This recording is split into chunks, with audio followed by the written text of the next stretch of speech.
Recently আমাদের আলখারিজ থেকে Jizan যেতে কত টাকা খরচ লাগলো এবং কি অভিজ্ঞতা হলো, কি দেখলাম, এটা আমিও দেখব, আপনাদের সাথে শেয়ার করব। প্রথমত আমাদের বাস ভাড়া 15 থেকে 20,000 টাকা লাগে আপ ডাউন। দ্বিতীয়ত হচ্ছে সৌদি আরবের পাহাড়, মরুভূমি এবং সাগর, গাছগাছালি, এক কথায় বলতে গেলে মাথা নষ্ট করা ভিউ। অনেক সুন্দর জায়গা সৌদি আরব।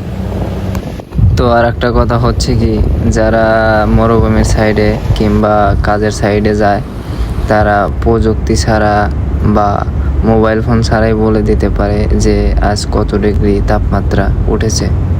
চারিপাশের পরিবেশটা কত সুন্দর এবং মনোমুগ্ধকর। দেখেন ভাই, বাইরে আসলে একটা জিনিস ভালো লাগে, না থাকে হরেন, না থাকে জ্যাম, শুধুমাত্র সিগনালে যাওয়ার পর কিছুক্ষণ ওয়েট করতে হয়, তাছাড়া সব কিছুই ভালো লাগে। প্রত্যেকটা গাড়ি কিন্তু স্বাভাবিকভাবে চলছে, একদম জোরেও চলছে না, একদম আস্তেও চলছে না, একদম স্বাভাবিকভাবে চলছে। তো আমরা গাড়িতে করে বাস কাউন্টারে চলে এসেছি, এখন টিকিট কাটবো, সেই জন্য বসে আছি। তো আমাদের কথাবার্তা চলছে টিকিট কাটার জন্য। এখন অপেক্ষা করতেছি কোন সময় আমাদের টিকিটটা হাতে আসে। এই তো আমাদের টিকিটটা হাতে এসে পড়েছে, এখন আমরা রওনা দেব। এত সুন্দর পরিবেশ, এটা দেখে আপনাদের কি মনে হচ্ছে? এটা কি এয়ারপোর্ট নাকি বাস কাউন্টার? কমেন্ট করে অবশ্যই জানাবেন। আমি তো প্রথমে ভাবছিলাম এটা এয়ারপোর্ট হবে, এখন দেখি না, এটা বাস কাউন্টার। একটা বাস কাউন্টারে যে এত নিরাপত্তা থাকে তার ধারণারও বাইরে। কোনো পার্স বা ব্যাগ যদি ভুলে বা হারিয়ে ফেলেন, কাউন্টারে যোগাযোগ করলে আপনি পেয়ে যাবেন। কোনো কিছু হারানোর ভয় নাই বা চুরি হওয়ার কোনো ভয় নাই।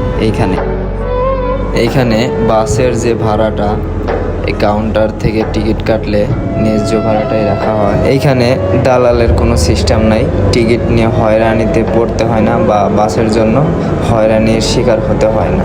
সময় মতো বাস এসে পড়ে, টাইমের অনেক মূল্য দেয়। 3-4 ঘন্টা বসে থাকার পর আমাদের বাসের সামনে নিয়ে আসছে। তো এখন আমরা রওনা দেব। এখন বাজে 4:49।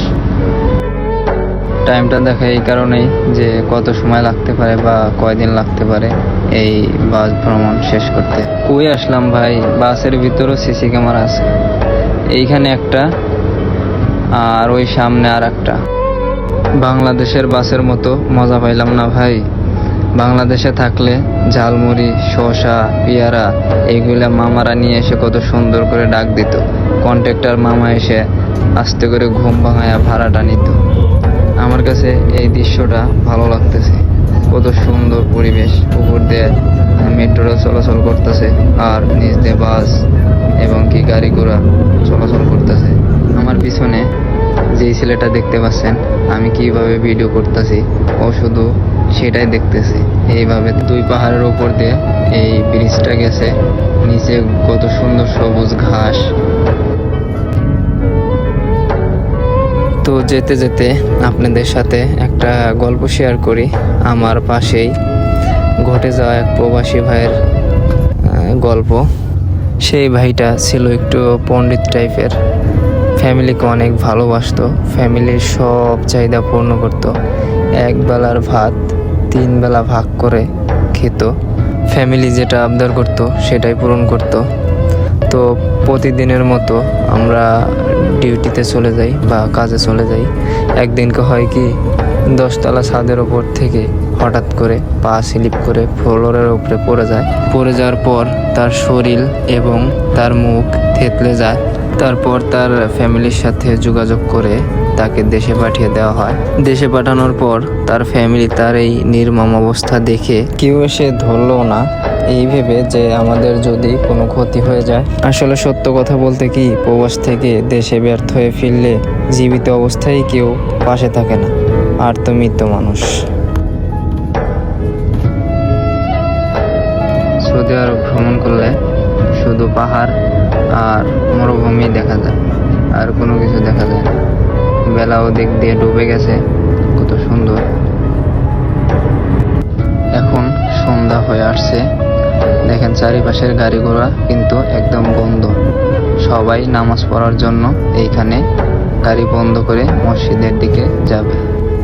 বিলাসবহুল বাসের ভিতরে দেখি বাথরুমও দেওয়া আছে, কারো যদি জোরে চাপ পায় সে এখানে বাথরুমও করতে পারে। এবং কি আমরা বাথরুমের ভিতরে যাব, কি আছে সেটাই দেখব।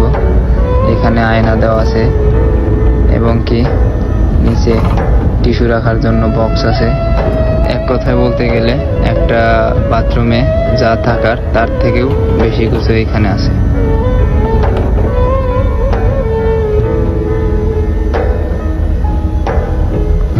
এখন বাজে 9:35।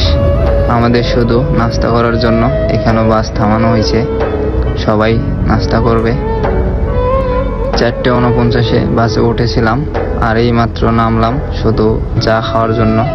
তো চা খেয়ে আবারও রওনা দিব।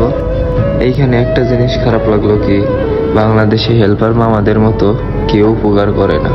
বাংলাদেশে থাকলে তো হেল্পার মামারা আপুদের হাত ধরে নিয়ে তাদের সিট বুঝিয়ে দিত।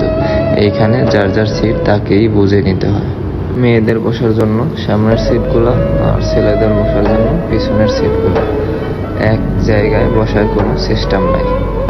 এইখানের সিস্টেম হচ্ছে মেয়েদের ওঠার জন্য সামনের গেট ব্যবহার করা হয় আর ছেলেদের ওঠার জন্য পিছনের গেট ব্যবহার করা হয়।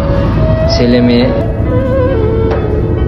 একই সাথে এক গেট দিয়ে ওঠার কোনো সিস্টেম নাই। এখন বাজে প্রায় 2টা। তো আমাদের বাস হোস্টেলের সামনে দাঁড় করানো হয়েছে, সবাই এখন খাওয়া দাওয়া করবে। আমার চোখে এখনো ঘুম। আমরা অর্ডার করে দিছি, তো আমাদের খাবার এখন চলে আসবে। আমাদের খাওয়া দাওয়া শেষ, এখন আবারও উঠে পড়বো বাসে। তো সকাল হয়ে গেছে, এখন বাজে প্রায় 5:35। তো অনেক সুন্দর সকালের আবহাওয়াটা। আমাদের সামনে চেকপোস্ট পড়ে পুলিশের, এইখানে সবটা গাড়ি চেক দিচ্ছে। কত সুন্দর বাড়িঘর, এইগুলো হচ্ছে সৌদিদের বাড়ি। আমার চোখে দেখা এটা হচ্ছে সেরা দৃশ্য, যে পাহাড়ের উপরেও বাড়ি এবং কি পাহাড়ের নিচেও বাড়ি। দৃশ্যগুলো আমার কাছে খুব ভালো লাগছে, এবং আপনাদের কাছে কেমন লাগবে সেটা আমি আসলে জানি না, কিন্তু আমার কাছে বিষয়টা ভালো লাগছে যে পাহাড়ের নিচেও বাড়ি এবং কি উপরেও বাড়ি। সকালের প্রাকৃতিক সৌন্দর্য কতটা যে ভালো লাগে।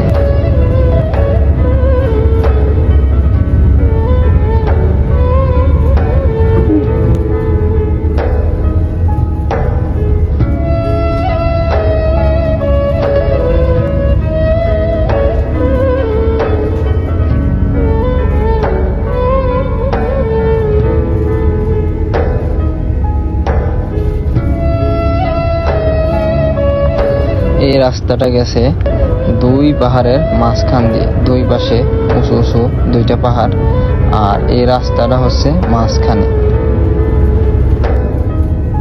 আসলে দৃশ্যগুলো দেখার মতো, এবং কি নিজের চোখে দেখলে অনেক সুন্দর এবং ভালো লাগে।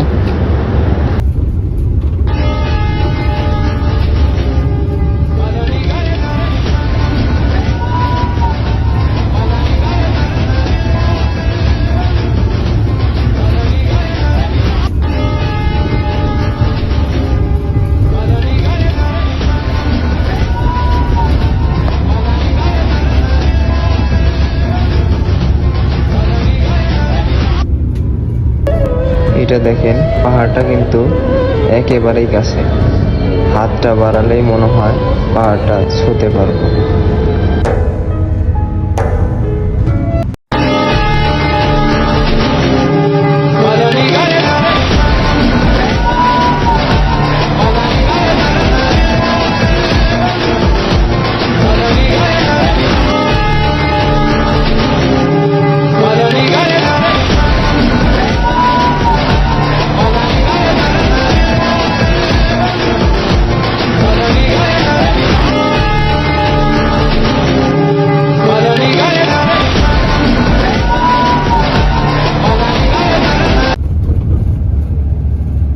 প্রতিটা গাড়ি কিন্তু স্বাভাবিকভাবে চলছে এবং কি কোনো একটা গাড়িরও 80-র উপরে টান নাই। 80-র বেশি একটা গাড়িও পিক আপ বাড়ায় না। বাংলাদেশের বাসের মতো এদিক ওদিক বাউলি নাই, ঠান্ডা মাথায় চলছে তো চলছে।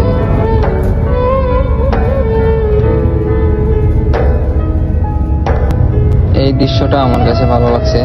এই দেখেন, সামনে জঙ্গল আর পিছনে পাহাড়, তার ওই পাশে হচ্ছে সাগর। এই দৃশ্যটা আমার কাছে অনেক অনেক ভালো লাগছে আসলেও।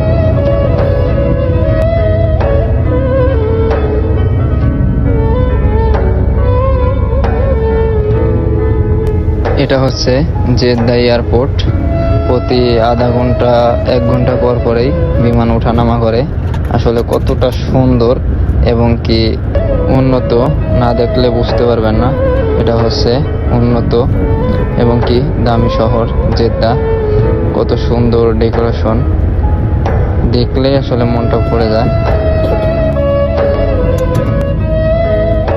এখন আমরা বাস চেঞ্জ করব, আমাদেরকে জেদ্দা নামিয়ে দিয়ে গেছে। তো আমরা বসে আছি, অন্য একটা বাস আসবে সেই অপেক্ষায়। আসলে পিছনে এটা হচ্ছে বাস কাউন্টার, যাত্রীদের বসার জন্যই এটা দেওয়া হয়েছে, যাত্রীরা বসবে। এখন বাজে 9:18। তো আমরা এখন ভিতরে বসে আছি, অপেক্ষা করতেছি দ্বিতীয় বাস কোন সময় আসবে। তো আমাদের বাস এসে পড়েছে, এখন উঠে পড়বো বাসে। এইখানে কিন্তু বোর্ড দিয়ে রাখছে ফোন চার্জ দেওয়ার জন্য, যাতে যাত্রীদের কোনো অসুবিধা না হয়, যাতে ফোনটা চার্জ দিতে পারে সুবিধার ক্ষেত্রে। আমার সামনে দেখতে পাচ্ছেন মরুভূমি, যার শুরু আছে কিন্তু শেষ নাই। রাখালেরা উট রাখতেছে। এই 48 ডিগ্রি তাপমাত্রার নিচে যে এই উট রাখে সে একমাত্র জানে কতটা কষ্ট, কতটা পরিশ্রম। নিচে গরম বালি, উপরে 48 ডিগ্রি তাপমাত্রা। জার্নিটা একটু বেশি হয়ে গেছে, তাই আবারও চা খেয়ে নিলাম। সৌদি আরবের মাঝে এটা একটা সুন্দরবন, এখানে বাঘ, শিয়াল, বানর সব কিছুই আছে। তো আমাদের এই 3 দিনের ব্লগ এই শেষ করলাম। আসলে ভালো লাগলে আবার সবাই ভালো থাকবেন এবং সুস্থ থাকবেন। দেখা হচ্ছে আবার নেক্সট ভিডিওতে।